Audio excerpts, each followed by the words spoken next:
Salut les néo-autonomistes. Aurélie, auteure et passionnée de jardinage depuis son enfance, nous accueille dans son paradis de moins de 100 mètres carrés, sur lequel elle cultive une incroyable diversité d'arbres et de plantes. Elle nous présente ses réussites et ses échecs, ainsi que de nombreuses astuces pour concevoir un jardin zen et productif. Ce reportage vous est présenté tout de suite sur l'Archipel.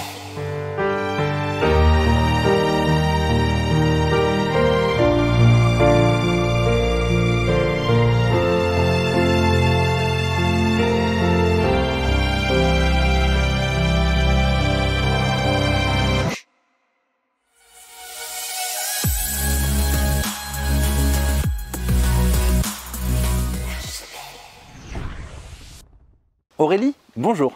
Bonjour. Merci de m'accueillir chez toi. On est en Haute-Garonne. Tu fais du potager depuis un peu plus de 10 ans. Et je suivais ta page Instagram depuis quelques temps. Tu m'as contacté, je me suis dit ça va être une bonne idée de venir te saluer. Tu es aussi auteur de Cultiver vos déchets aux éditions Rouergue. Moi, j'aimerais que tu nous développes un petit peu plus ta passion. Déjà, est-ce que tu peux nous en dire un petit peu plus sur là où on est et qui tu es, s'il te plaît? D'accord. Merci à toi d'être venu jusqu'à chez moi dans mon jardin. Donc, je suis une jardinière passionnée. Je jardine depuis toute petite. Et cet endroit, du coup, ça fait 10 ans que je crée, que je jardine et que je crée ce potager. On est sur une surface de moins de 100 mètres carrés. Ça, c'est important.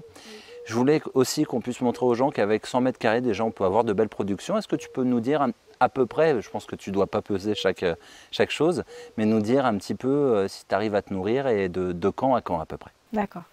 Alors, il fait moins de 100 mètres carrés ce potager et ça me permet d'avoir une grande partie de ma nourriture. Tous les jours, là, à la pleine saison, je récolte, je fais des conserves. Après, je ne suis pas en autonomie totale parce que j'achète d'autres légumes à des producteurs locaux, mais c'est vrai que du coup, il y a une grande partie de ma nourriture qui vient de mon potager et à toute saison. Vraiment, je jardine toutes les saisons, je sème, je plante et je récolte toutes les saisons. J'ai la chance aussi d'avoir une serre. Donc la serre, ça me permet aussi de pouvoir me nourrir aussi en hiver. En hiver aussi. Tu dis pleine saison, ici dans le Tarn-et-Garonne, en Haute-Garonne, c'est quoi la haute saison? C'est de mai à octobre? Ouais, même on peut aller quand même, ça dépend des années. Mais je peux avoir des tomates jusqu'en décembre, selon les variétés de tomates. Donc c'est vrai que ça me fait une belle saison. C'est une belle saison. Mais encore, j'arrive quand même à récolter toute l'année. Toute l'année. Ce que je te propose, on va aller faire un petit tour de ce potager. Je te laisse nous présenter tout. Alors il y a des allées et tout. Moi je te pose des questions en même temps, j'en profite. Qu'est-ce qui a fait que tu t'es lancé là-dessus? En fait, je jardine depuis toute petite. Mes parents et mes grands-parents ont toujours eu un potager nourricier. Et dès que j'ai eu la possibilité d'avoir déjà à la base un appartement, j'avais un balcon où il y avait un petit potager. Puis petit à petit, après, j'ai eu un petit jardin. Et puis dès que j'ai eu ce jardin, ce grand espace, pour moi, c'était une évidence d'avoir un potager. Et le potager, ici, il prend quasiment toute la surface du terrain.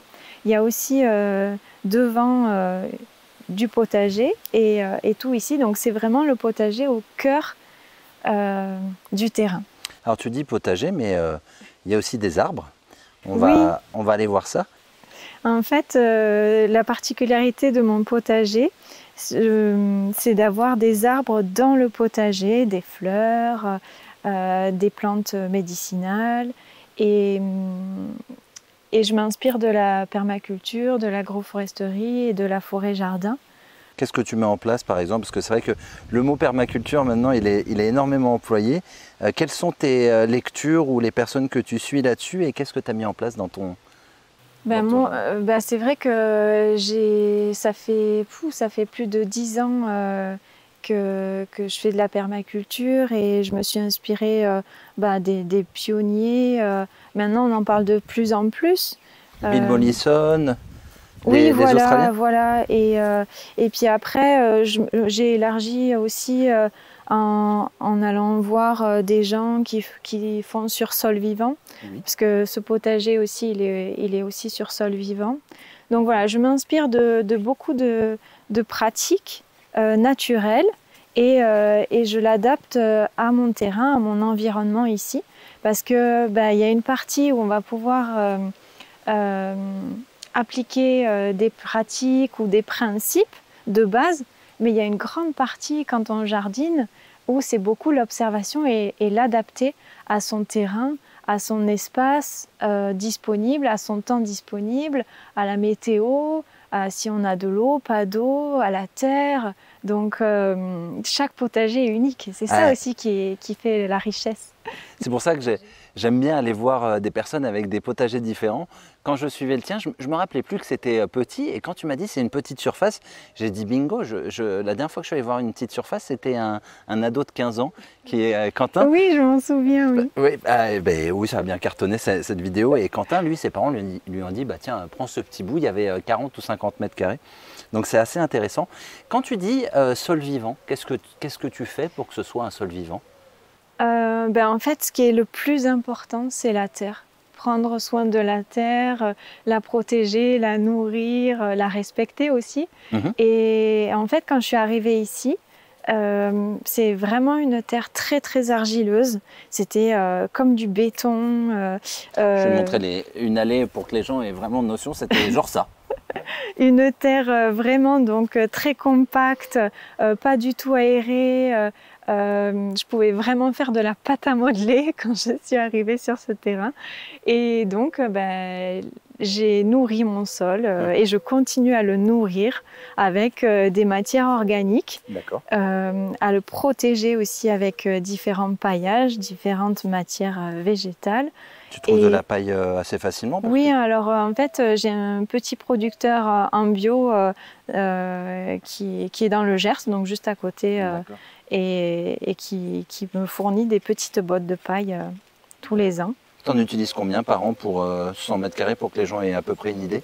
Alors, c'est vrai qu'en été, et là, avec les années qui passent et les étés de plus en plus secs et chauds, j'en utilise beaucoup plus. Donc là, j'en utilise à peu près une douzaine. Parce que, une douzaine quand même, c'est beaucoup. Hein, parce qu'en fait, je paille énormément en été. Est-ce que tu peux nous détailler un petit peu cette année pour toi, comment tu le vis et comment tu arrives à gérer? C'est pas facile, hein. On l'a vu pour tout le monde et puis partout en France.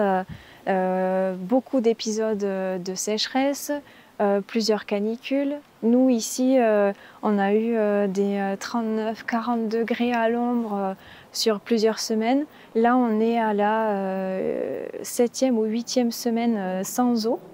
Donc là, je croise les doigts. Normalement, d'ici 2 jours, il doit pleuvoir. Peut-être même ce soir. Peut-être. On croise les doigts, mais il devait déjà pleuvoir dimanche et en fait, on n'a rien eu. Parce que tu sais, la météo, des fois, ça annonce de la pluie, mais on peut être ici et à quelques kilomètres et il pleut là-bas et pas ici. Ça, c'est frustrant. Et c'est ce qui s'est passé dimanche, tu vois. Il n'a pas du tout plu ici. Moi, t'avais chauffé en mode il va pleuvoir, t'étais déjà prête? C'est surtout que je me disais que j'allais pouvoir remplir ma cuve d'eau de pluie et bon, c'est pas le cas. Et là, au fur et à mesure des années, au début, ma cuve était vide mi-août, puis après ça a été début août, puis après ça a été mi-juillet, et puis là, c'est de plus en plus en fait. Tu le notes en 10 ans, tu vois? Oui, je le vois, le vois clairement. C'est pas rassurant ça? Clairement, c'est une réalité, je pense, et il va falloir nous adapter. En tout cas, moi, chaque année, ce potager me fait me remettre en question et j'évolue avec lui aussi. Et donc, c'est à chaque fois, qu'est-ce que je peux trouver pour améliorer mon sol, l'arrosage, préserver, optimiser chaque goutte d'eau, parce que l'eau c'est hyper précieux. Et puis les plantes en ont besoin. Donc là, cette année, ce que j'ai fait, j'ai paillé encore plus. Et après, donc, j'ai aussi un goutte à goutte qui me permet d'arroser, mais vraiment de temps en temps pour maintenir un petit peu une humidité. Et après, jouer sur les plantes. Toujours là, donc, comme tu vois, il y a beaucoup de plantes et c'est vraiment de créer un microclimat, un écosystème où les plantes vont s'entraider. On joue sur les hauteurs aussi pour faire de l'ombre à celles qui en ont plus besoin. Mettre du voile, je vois que tu as... Oui, ça c'est un drap que j'ai récupéré, un vieux drap, un rideau même ça, et puis l'autre c'est un drap. Et donc voilà, c'est des petites choses qui vont un petit peu baisser les températures. Tu gagnes quelques degrés? Ouais, un petit peu après. Donc comme tu as dit, la particularité donc c'est d'avoir des arbres.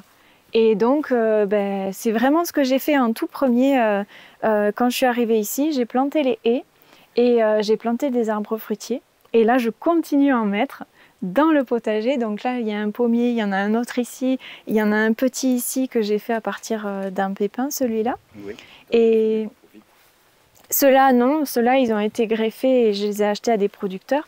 Mais celui-là, on en parlera oui, quand on sera devant. Celui-là, c'est avec un pépin. Et donc l'idée, c'est qu'il fasse de l'ombre après. Et c'est source aussi de carbone avec les feuilles. Ça permet d'aérer le sol avec les racines profondes. Et quand c'est des arbres comme ça qui ont été avec un pépin, ils ont une racine pivot qui va aller chercher en profondeur l'eau aussi. Et en fait, pareil, les arbres fruitiers, je les ai pris à racines nues, je les ai pris jeunes. Après, c'est moi qui les ai taillés pour la fructification. Pareil pour les poiriers. Et donc, c'est vrai que j'essaye de jouer sur plusieurs techniques pour arriver à ce que le jardin puisse produire, limiter les arrosages. Mais par contre, moi, j'arrose quand même ici. Hein. Et oui, il n'y a pas le choix. Ici, t'as une idée oui, un peu de combien d'eau tu utilises par non, semaine? honnêtement, non. C'est vrai qu'après, grâce au paillage, je vais pouvoir ne pas arroser tous les jours, mais j'arrose quand même pour avoir des légumes, notamment les légumes qui ont besoin d'eau, comme les courges, les courgettes. Là, c'est vrai que normalement, moi, je suis autonome en salade toute l'année. Mais là, cette année, elles sont montées trop vite en graines, par exemple. Et ça, donc, le fait de les couper, de les empêcher de faire une fleur et de partir en graines? Ouais, mais tu vois, elles sont un peu amères si tu les arroses pas, même en sélectionnant des variétés d'été, en tout cas dans mon jardin. Donc voilà, c'est comment je peux arriver à trouver petit à petit des techniques. On est sur une colline quand même, oui. Ici, il faut le dire. Mais peut-être que ça joue, c'est pour ça que je le précise, ça peut jouer peut-être aussi sur l'eau, peut-être qu'il fait plus chaud aussi. Oui. Après, tu vois, par exemple, j'aurais aimé avoir un puits. Mais ici, c'est pas possible. Il faudrait creuser beaucoup trop profond pour avoir accès à un puits. Et un puits, c'est génial. Mais donc, c'est vrai que là, d'être en hauteur, on a aussi les vents. Donc, c'est pour ça que dès que je suis arrivée sur ce terrain, j'ai planté des haies et des arbres. Et tu vois, ce jardin, pendant 1 an, c'était un jardin donc, qui avait rien. Et donc, pendant 1 an, j'ai observé. Donc ça, c'est aussi un des principes de la permaculture. Mais en même temps, ça m'a permis aussi naturellement de voir les ombres, les plantes qui étaient déjà sur place. C'est bien de contempler aussi. Les zones plus humides. Oui, moi, je peux passer des heures et des heures à contempler. Je suis passionnée par la nature, par le jardin, la biodiversité, les fleurs. Ça vient de ton grand-père, tu me dis, qui t'a donné un petit peu le truc? Oui, en fait, mon grand-père il a fait plusieurs métiers, mais il était horticulteur aussi. Ah. Et il a un très, très grand jardin. Il a 88 ans, mais il jardine encore, il a encore son potager. Et eux, ils ont été toujours dans cette recherche aussi d'autonomie, à faire leurs conserves.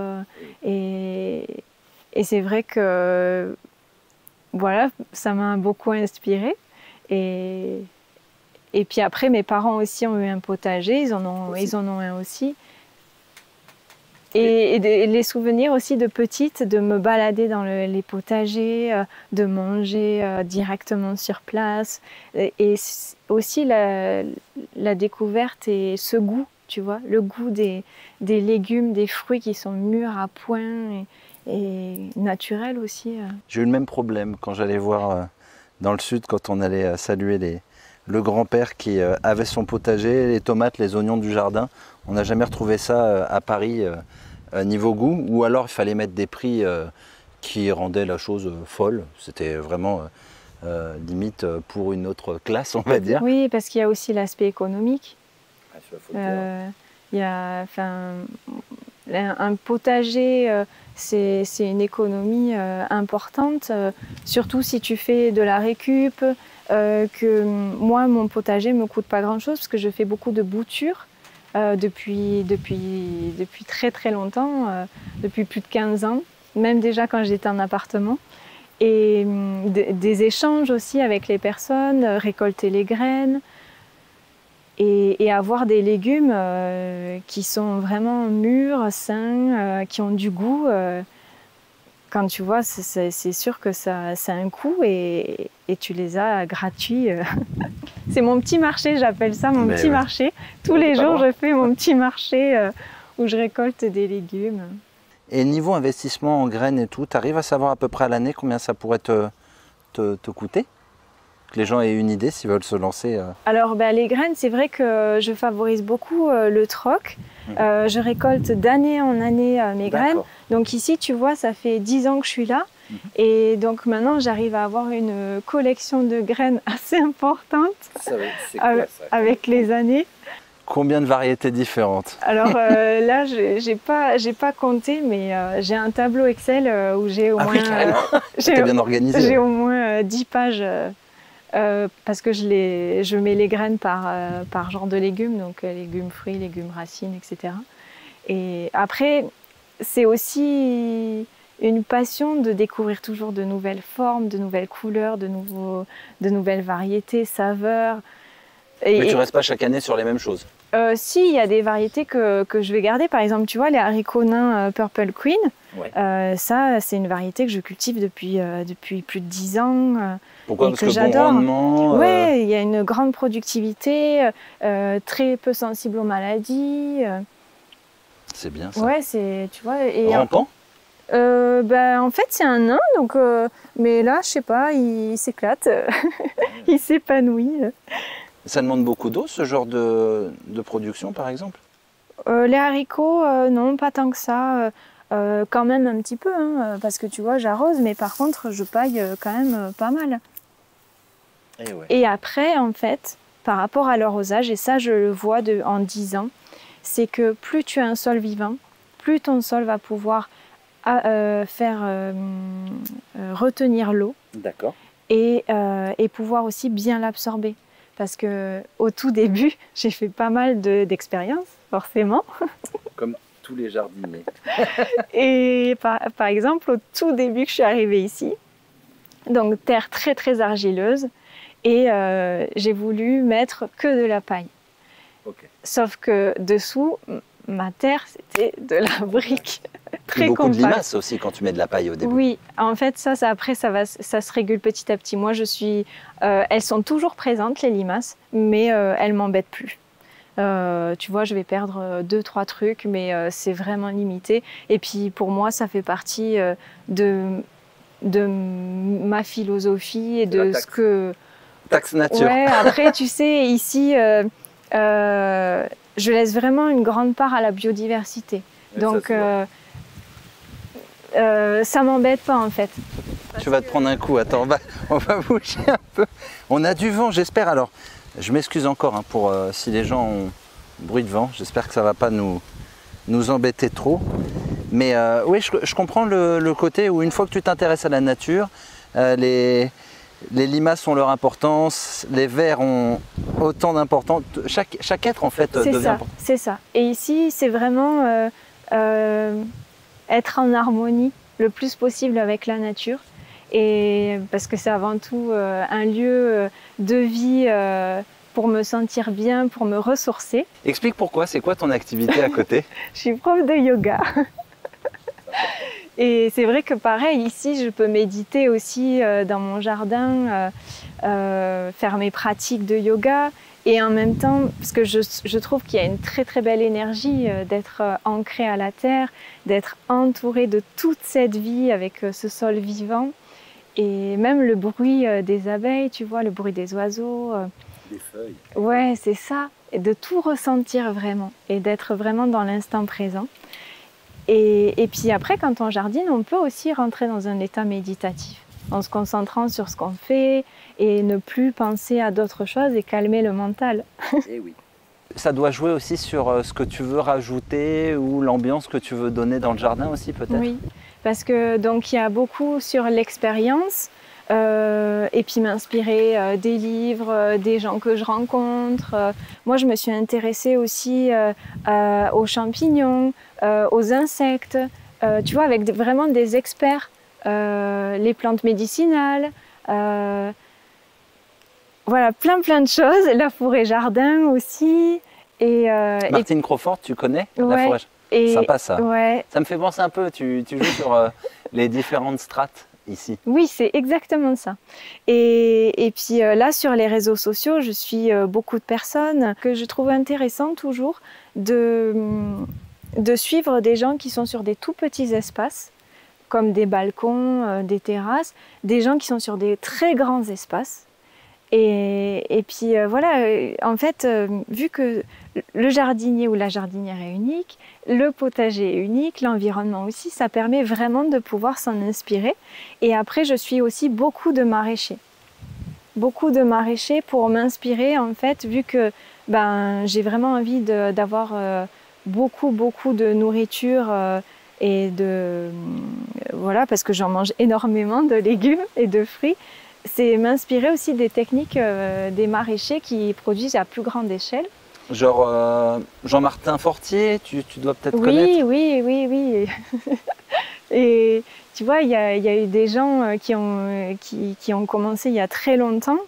Et donc, c'est aller à la rencontre de ces personnes-là très inspirantes.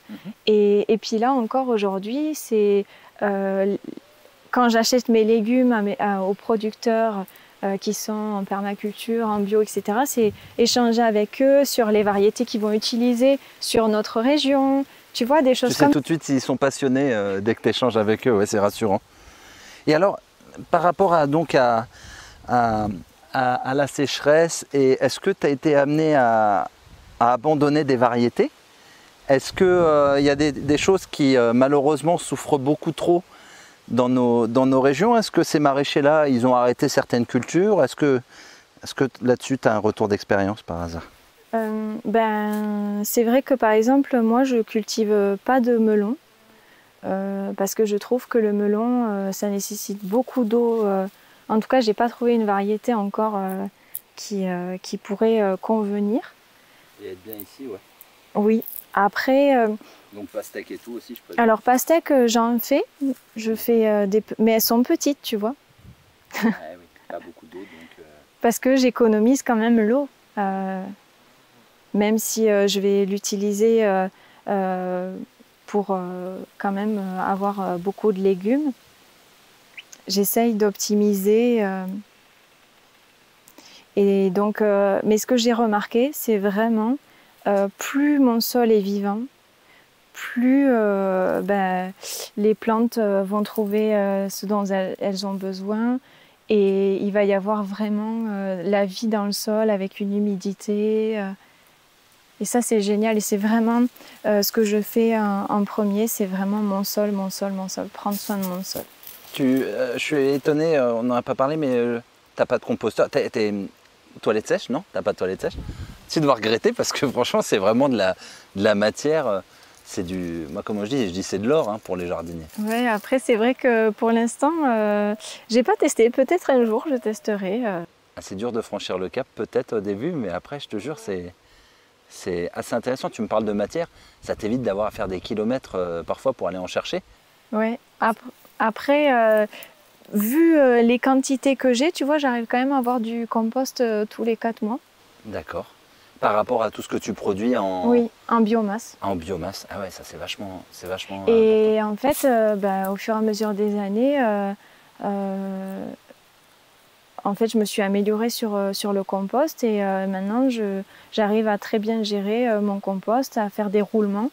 J'ai 3 bacs et du coup, ça me permet d'avoir tous les 4 mois du compost. D'accord, juste avec ta biomasse. Avec oui, mes déchets de cuisine.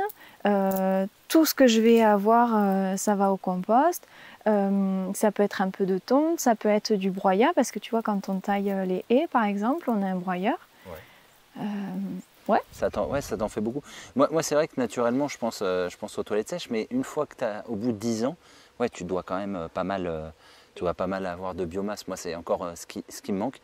J'aimerais, là, je profite, j'étais en train de regarder, j'aimerais que tu nous parles un petit peu. Donc, il y a des arbres en espalier, je crois qu'on dit comme ça, reprends-moi si je dis des bêtises. Est-ce que tu les as achetés comme ça ou c'est toi qui les as dirigés? Donc, je les ai formés moi-même avec l'aide de mon papé, de mon grand-père. D'accord.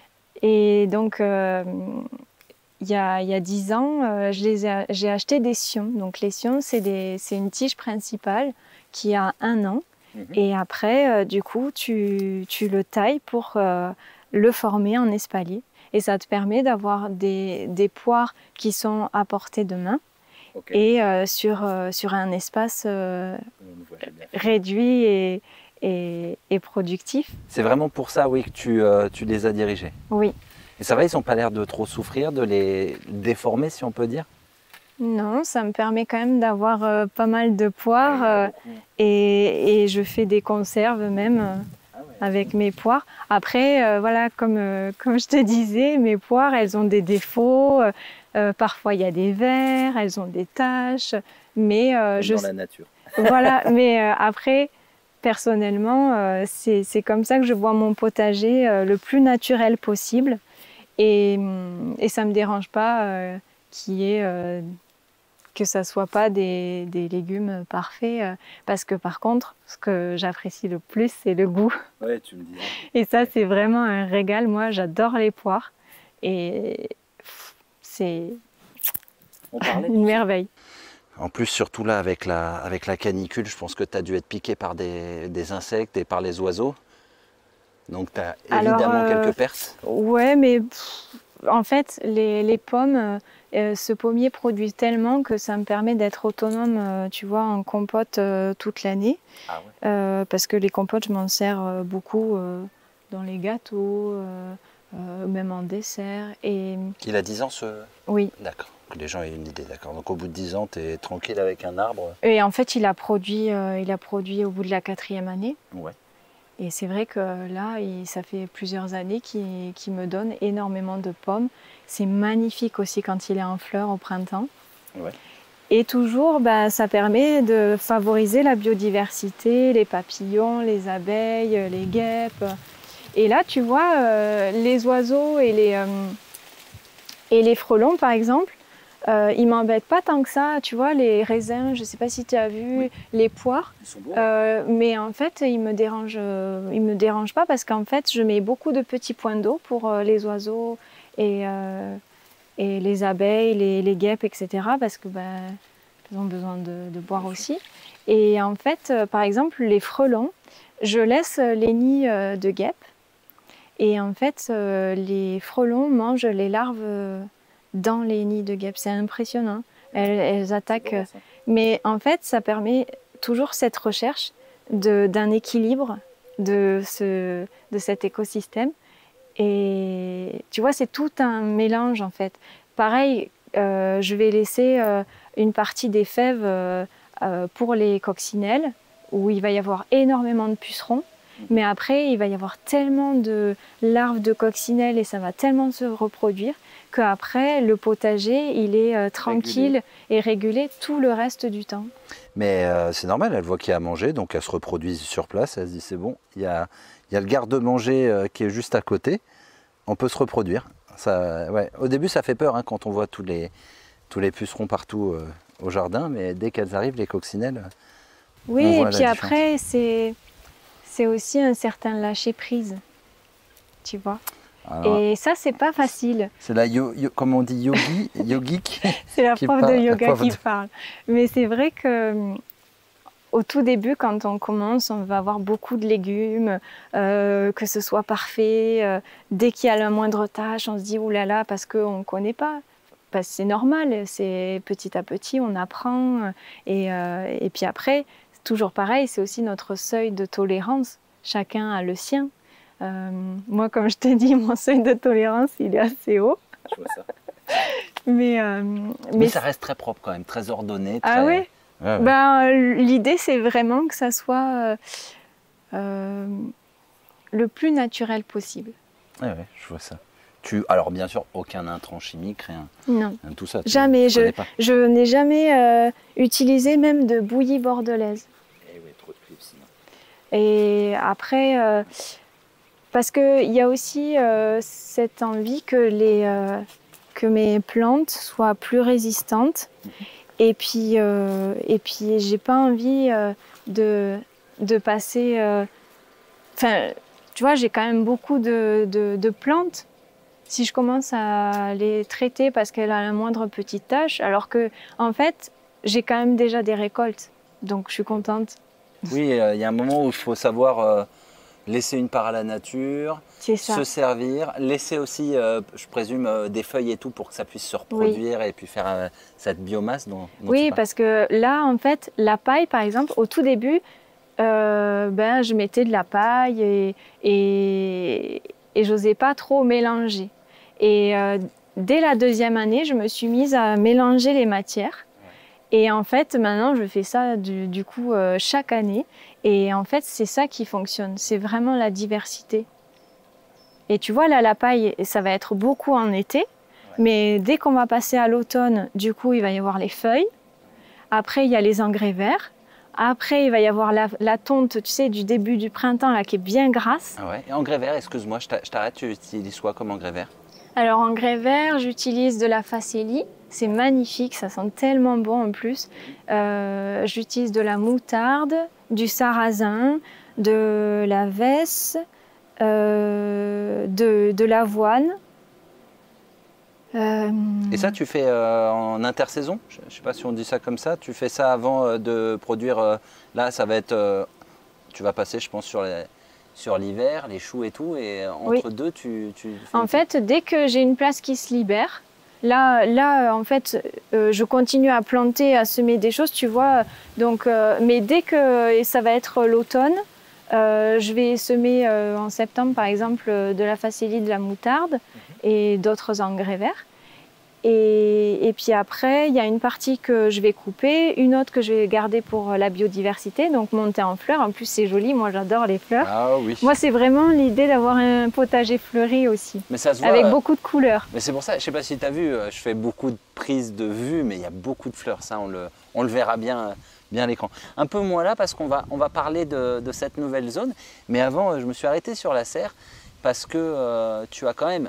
Bon, en plus de ta passion pour le jardinage, tu n'es pas que spécialisé dans cultiver vos déchets pour repartir, mais tu voulais montrer 2-3 choses aussi qu'on peut cultiver pour presque rien, qui sont des déchets, comme les patates douces, etc. Est-ce que tu peux nous présenter un petit peu ta serre?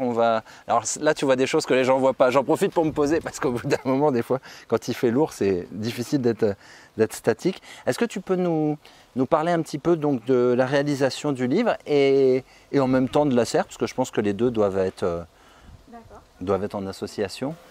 Donc là, la serre, c'était vraiment un rêve que j'avais d'avoir une serre en verre. L'idée que ça soit quelque chose de durable et qu'on peut garder d'année en année. Moi, j'ai souvenir, tu sais, des jardins anciens où en fait, tu as juste à changer un morceau de verre et la structure reste. Et oui, la structure en fer forgé, limite. Oui, oui, oui.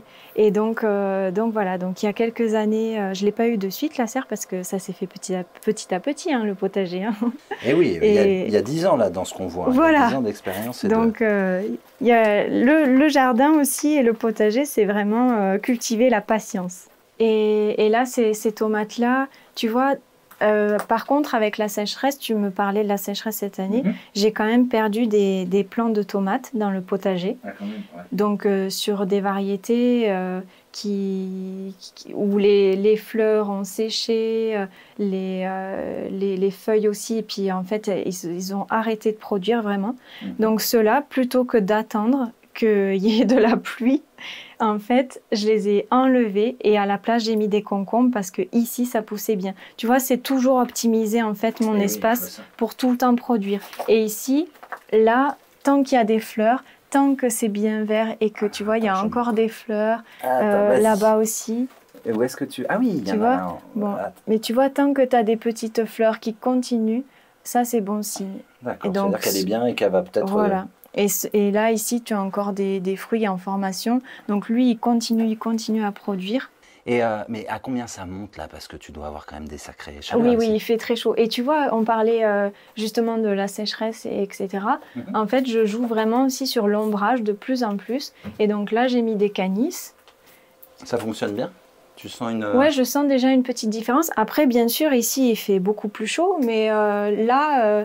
Les tomates, ça ne les dérange pas. Et c'est vrai que ça monte quand même, je pense, à au moins 45. Mais vu qu'il y a de l'ombrage et que tu as un peu d'aération et surtout, je le répète tout le temps, mais c'est vraiment ça pour moi la clé, le sol vivant. Si tu veux, je peux te montrer. Hein. Allez, bah, bien sûr, avec plaisir. Mais et ça, c'est 10 ans de... Non, cette zone, elle est assez récente, tu me dis. Cette zone, je ne sais pas quand est-ce que j'ai eu la serre, mais... Ah non. Non, pas du tout. Ça, c'est ce qu'on appelle la terre franche. C'est vraiment une... Voilà, c'est la semoule et c'est une terre vraiment qui est très très riche, fertile. J'ai l'odeur d'ici. Moi, j'adore. Et dès que je peux avoir les mains dans la terre... j'y vais, quoi. Ça te calme, ça détend, il paraît. Ouais. Et moi, c'est vraiment un ressourcement et un bonheur. Et ouais, toujours m'émerveiller, j'adore. Et les guêpes, c'est vraiment des grandes prédatrices pour tout ce qui est chenilles. Elles te les dévorent, elles sont impressionnantes et elles permettent aussi de réguler le potager. Comme en fait... tous les insectes et une fonction. C'est ça en fait, chacun a son rôle à jouer dans le jardin et moi j'essaye vraiment de les accueillir et de tout faire pour qu'il y ait un équilibre qui s'installe. Et tu vois, pareil, j'ai plusieurs hérissons, des familles de hérissons et j'adore recenser toutes les abeilles qu'il y a, les différents types d'abeilles. Pareil, il y a aussi ici beaucoup de larves de ver luisant et ils sont en voie de diminution, tu vois. Je fais partie du recensement et j'invite les gens à s'inscrire si vous en avez chez vous. Ça prend très peu de temps et ça permet de pouvoir recenser parce que apparemment c'est une hécatombe. Et ici, t'en as plein. T'en as plein le soir quand tu te balades et c'est grâce justement à tous les paillages qui sont mis en place parce que on se rend peut-être pas forcément compte, mais sous un paillage, il y a énormément de vie. Bien sûr, sauf quand c'est trop sec. Moi j'ai remarqué, mon sol il n'est pas vivant à cause de l'eau. Après, tout ce que je lui donne, dès qu'il repleut, ça redevient vivant. Mais... Ouais. C'est vrai que tu vois ici, en fait, les vers de terre, même alors qu'il fait très très chaud, et ils arrivent à travailler, tu vois, alors je ne sais pas si on va en voir, mais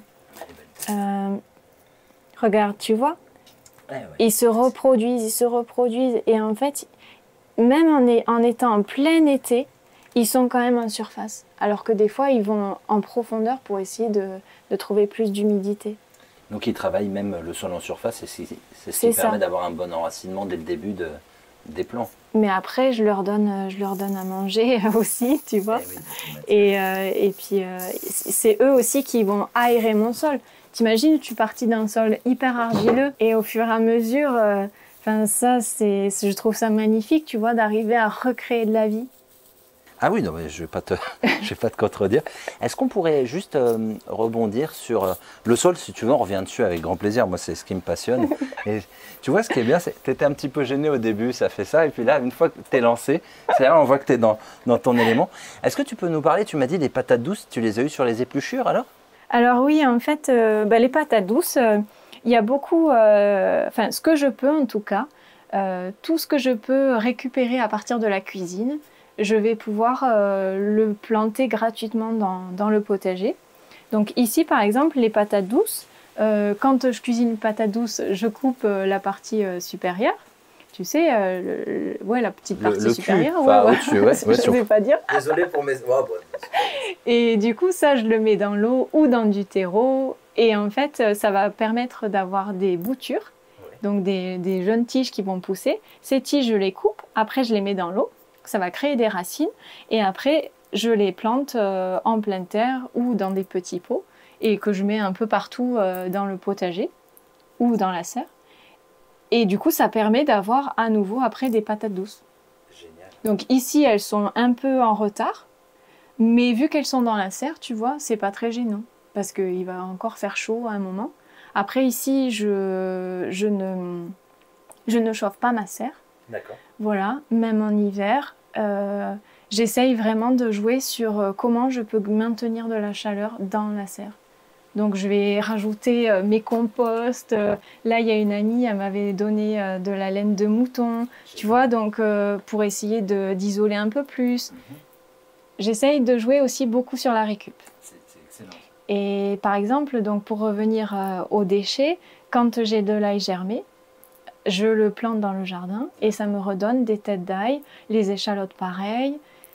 Les pommes de terre germées, je prends les épluchures et tu verras peut-être, ça donne plein de pommes de terre. Là, je crois que je les ai prises en vidéo. Mais si tu veux, on pourra en récolter quelques-unes si tu veux voir comment c'est vraiment.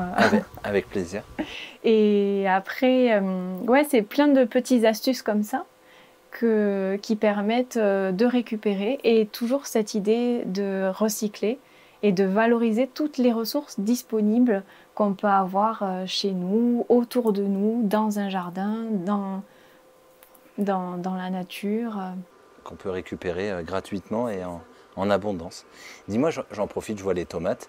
Moi, il y a un truc pas qui me choque, mais j'ai l'impression un peu sur Internet qu'il y a les concours de ceux qui préparent les tomates le plus tôt possible, en chauffant leur serre. Bon, voilà. Même si on se connaît avec Olivier, mais j'hallucine qu'il fasse si tôt. Après, je sais où il est et je sais qu'il fait très vite, très doux. Mais toi, tu commences quand, par exemple, tes plants de tomates?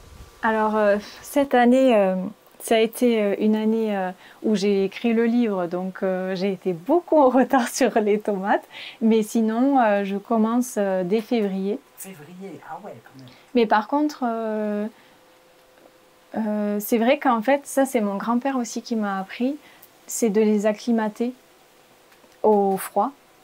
Parce que lui, il est dans le Jura, par exemple, tu vois. Oui, mais il fait aussi ses tomates lui-même, ses semences et ses plants.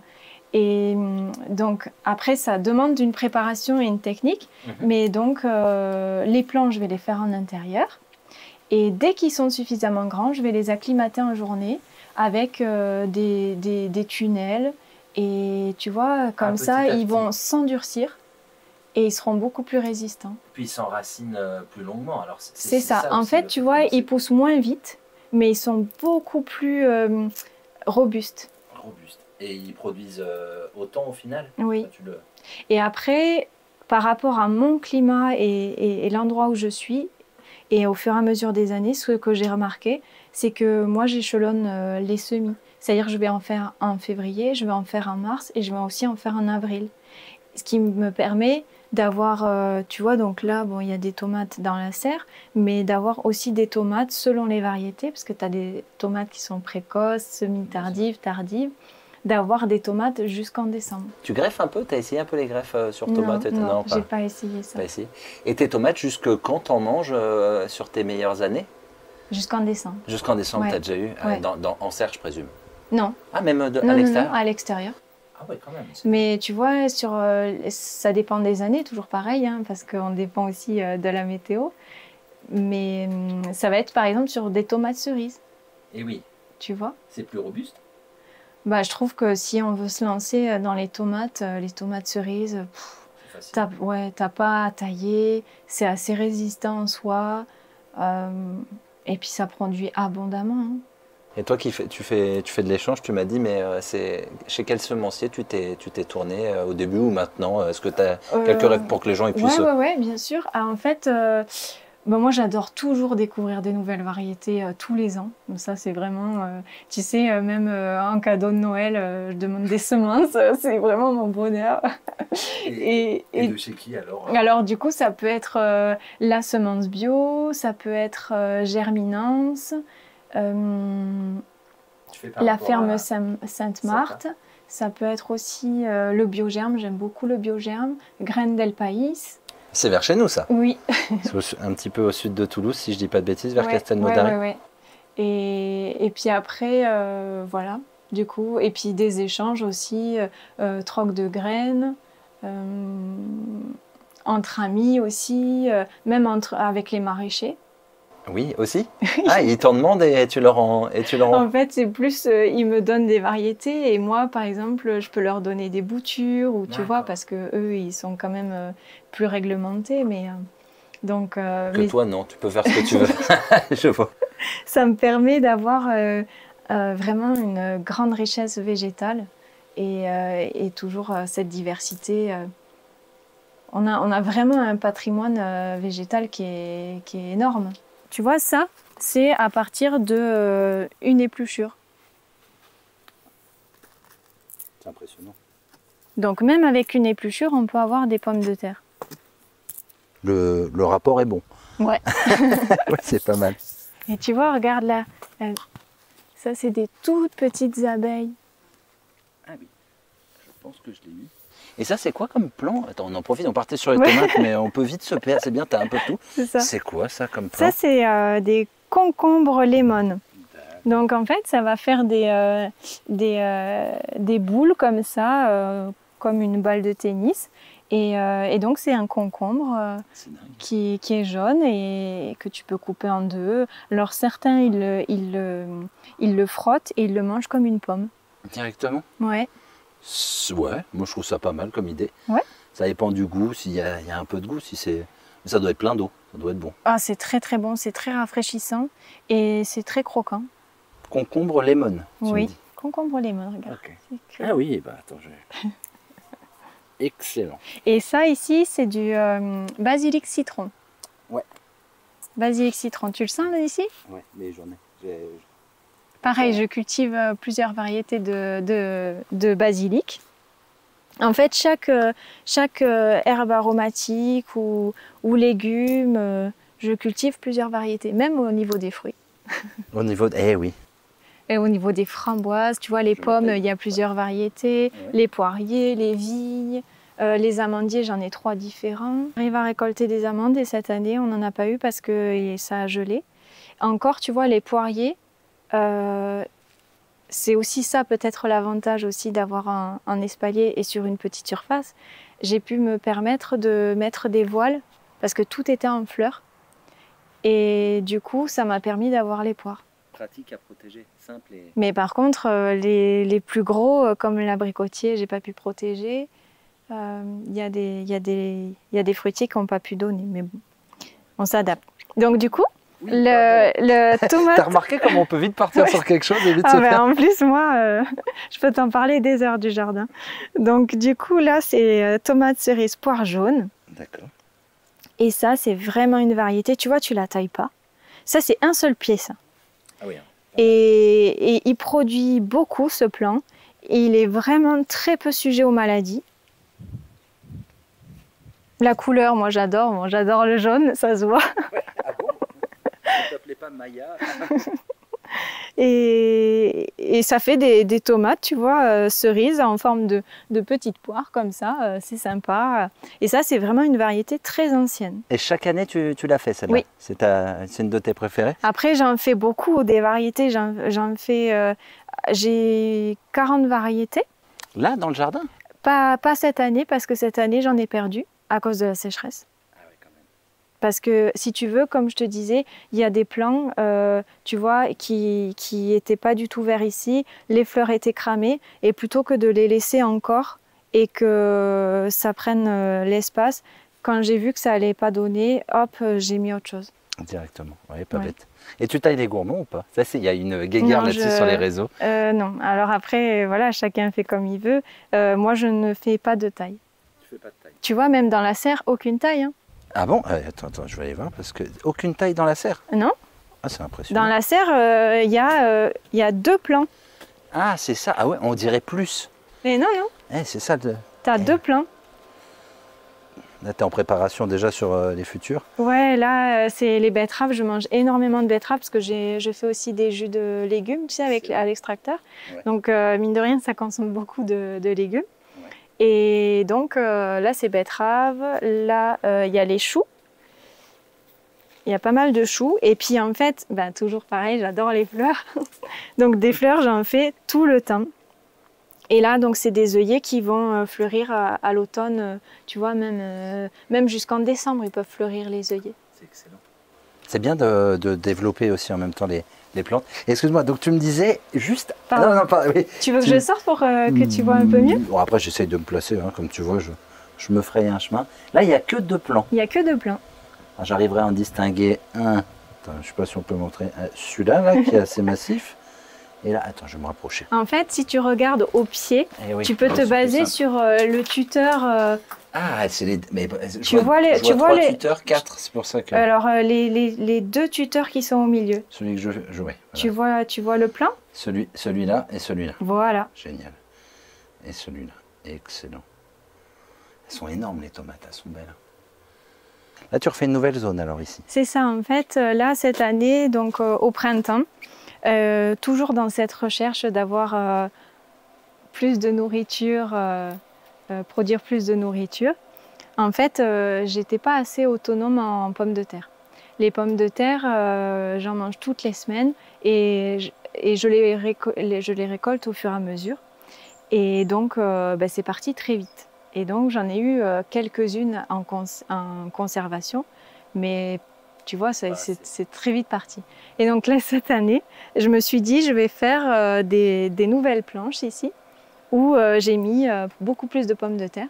Là, j'ai beaucoup plus de cagettes. Donc je pense que, tu vois, parce qu'on en a mangé beaucoup en pommes de terre primeur, pommes de terre nouvelles. Et là je commence à... Et j'ai pas encore récolté tout, mais tu vois, j'ai mis le long des poiriers. Et ça, ici, il y avait des pommes de terre. Et là, il y a des pommes de terre aussi.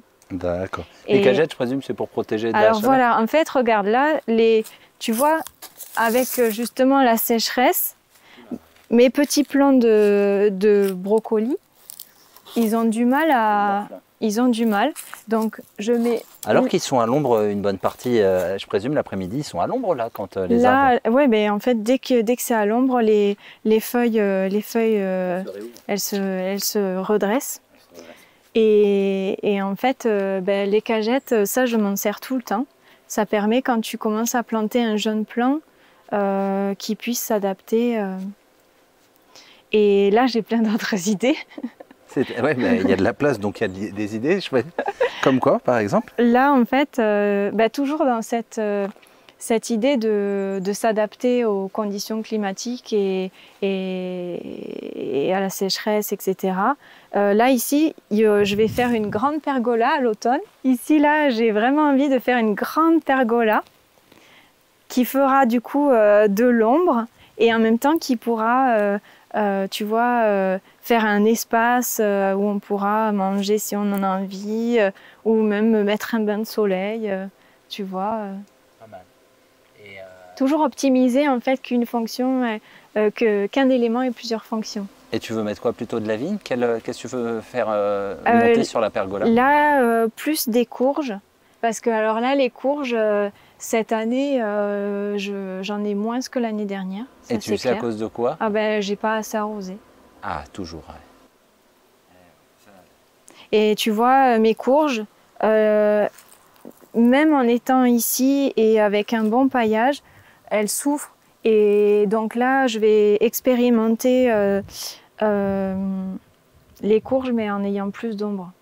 Tu vois, ce qui est drôle, c'est que toi, tu m'as dit la même chose. En Bretagne, on me dit la même chose. Les gens me disent, ouais, mais tu sais, c'est pas très beau, c'est très sec.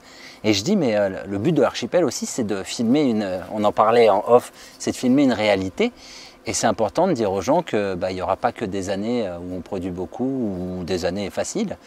Et c'est vrai que cette année, les gens le disent, c'est vraiment une année complexe. Donc toi, les courges d'habitude, tu y arrives sans problème? Oui, et j'ai des courges, tu vois, que je stocke à la maison pour une partie, une grande partie automne-hiver. Et là, j'en aurais clairement pas assez. C'est pour ça que j'ai refait des plants. Et parce que tu vois, l'année dernière, j'avais refait des plants et j'ai eu des potimarrons qui n'étaient pas énormes, mais quand même, qui m'ont permis de les récolter fin octobre. Et en fait, plus les années avancent, plus j'optimise et plus je teste des semis où en fait, c'est pas marqué sur un sachet, tu vois, mais c'est au ressenti. Tu vois, ça, c'est un concombre que j'ai planté il y a pas longtemps et il continue. Du coup, ça me permet d'avoir des concombres encore qui prend le relais. Et je vais en ressemer. J'avais pas vu, excuse-moi, les concombres.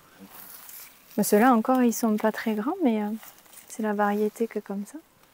C'est quoi ça comme concombre? Ça, c'est des concombres Tanja. Tanja. Et après, là-bas, j'ai le généreux. Alors lui, je le cultive depuis 10 ans et il produit toujours autant. Là, le fenouil, ça permet d'avoir... ça permet que la biodiversité puisse se nourrir. T'en fais des jus? Oui. Le fenouil en oui, jus. tu vois là. Et en fait, avec la chaleur, cette année, il est monté très vite. Mais je coupe et vu qu'on peut tout manger dans le fenouil, ça ira en jus. Olivier, que tu as eu en cadeau il y a 10 ans et tu me disais, ouais, mais je crois qu'il est mort. Mais en fait, l'olivier, il renaît de ses cendres. C'est ça, exactement. Il repart vraiment au cœur. Et bon, là, les olives, on verra cette année comment elles sont. Mais... Elles sont pas trop sèches, hein. Elles sont pas trop ridées, ça va. Elles sont plus petites que les autres années. Parce que ça, je l'ai fait en olive noire. Est-ce que tu as un mot à donner aux personnes qui voudraient se lancer malgré la sécheresse, qu'on reste quand même sur une note positive? Toi, tu me disais que justement, ton livre, il s'est surtout adressé au début, quand on n'a pas beaucoup de moyens. Est-ce que tu peux en parler? Et comme ça, on restera là-dessus pour le mot de la fin. Donc, j'ai écrit un livre qui s'appelle « Cultiver vos déchets » aux éditions du Rouergue. Et ce livre, j'ai voulu l'écrire surtout pour les gens qui n'ont pas accès à des jardins. Et c'est un livre où on va récupérer des déchets de notre cuisine. Donc, on n'a pas besoin d'investir dans quoi que ce soit. Même pour les petits récipients, on peut prendre de la récup qu'on trouve dans notre cuisine. On n'a pas besoin d'avoir une grande surface. Et donc, c'est l'idée d'avoir des déchets de cuisine. Ces petits restes de légumes, on peut les faire repousser. Alors, on ne va pas avoir un légume complet. Ça va vraiment être, par exemple, une carotte. On ne va pas avoir à nouveau une carotte. Ça va être juste des fans de carottes. Mais ça permet de s'émerveiller, d'être en contact avec la nature, même en étant en appartement, sur son plan de cuisine ou au bord de fenêtre. Et après, dans le livre, je développe aussi, si les gens ils ont envie d'aller un peu plus loin, comment je fais la culture de pommes de terre à partir d'une épluchure ou d'une pomme de terre germée, l'ail germé, l'échalote germée. En fait, tout ce qu'on peut avoir dans la cuisine, où on ne sait pas forcément trop comment s'en servir. Du coup, ça va aller au compost ou à la poubelle. Et là, l'idée, c'est de lui donner une deuxième vie à ce déchet et de s'en servir et de le transformer en ressource. Il y a aussi une petite partie sur bouturer les herbes aromatiques, pour en avoir toujours à disposition de façon gratuite. Et une autre partie sur récolter ses semences, donc semences de tomates, de courges, pour avoir des graines et pouvoir les replanter après, ou même les donner, les offrir aussi. C'est bien ça aussi, oui, bien sûr. Et ça fait des petits cadeaux sympas. Puis entre nous, vu le prix au kilo, je ne sais pas si tu t'es déjà amusé à calculer le prix au kilo des graines, c'est bien de reproduire soi-même de temps en temps. Oui, et puis si on a envie de s'amuser aussi avec des noyaux, des pépins de citron, on peut faire des citronniers. Qui donneront pas avant entre 6 et 8, 10 ans. Donc il faut faire Ouais. attention, précaution quand même. Oui. Après, si on a envie de s'amuser, ça peut être aussi avoir des plantes vertes, mais avec des noyaux. Ça peut être aussi avoir des petits arbres fruitiers. Parce que je tiens vraiment, ça me tient vraiment à cœur. Je pense que c'est important de planter de plus en plus d'arbres. Et on peut récolter, tu vois, des pépins de pommes, des pépins de poire, des noyaux de pêche. Et on peut les semer, ça fait des petits arbres. Et si on n'a pas la place de les planter, on peut toujours les offrir à une commune, à une école, à un proche. Et de commencer petit à petit comme ça à planter des arbres et multiplier. Parce que les arbres, c'est une super ressource. Ça apporte énormément et je pense qu'on a besoin d'avoir de plus en plus d'arbres. Et même si les arbres, ils ne sont pas forcément bons, on peut soit les greffer, soit les laisser pour la biodiversité et ça sera toujours des arbres qui seront plus adaptés. Et puis moi quand je vois des champs grillés, je préférerais voir des haies pour qu'il y ait de quoi se poser Mais pour les petit à oiseaux. petit, ça commence. Là, il y a pour discuter avec des agriculteurs et des paysans, des maraîchers, petit à petit, ils sont en train de revaloriser justement les haies comme avant, de mettre aussi des arbres pour limiter les inondations dans les champs. Donc, il y a encore un peu de logique dans notre monde de fou, t'es en train de me dire. Aurélie, tu veux rajouter une dernière chose ou pour toi on a fait un beau tour. Bon, je t'en prie, c'est un plaisir. Écoute, merci beaucoup à toi. Bien sûr, je mets en description pour te retrouver sur les réseaux. Tu fais pas beaucoup de vidéos, mais tu partages quand même des photos sur ton Instagram de ton potager et de l'avancement au potager et on peut dire au verger, mais potager, ça regroupe aussi les arbres, j'ai appris. Merci beaucoup Aurélie. Merci.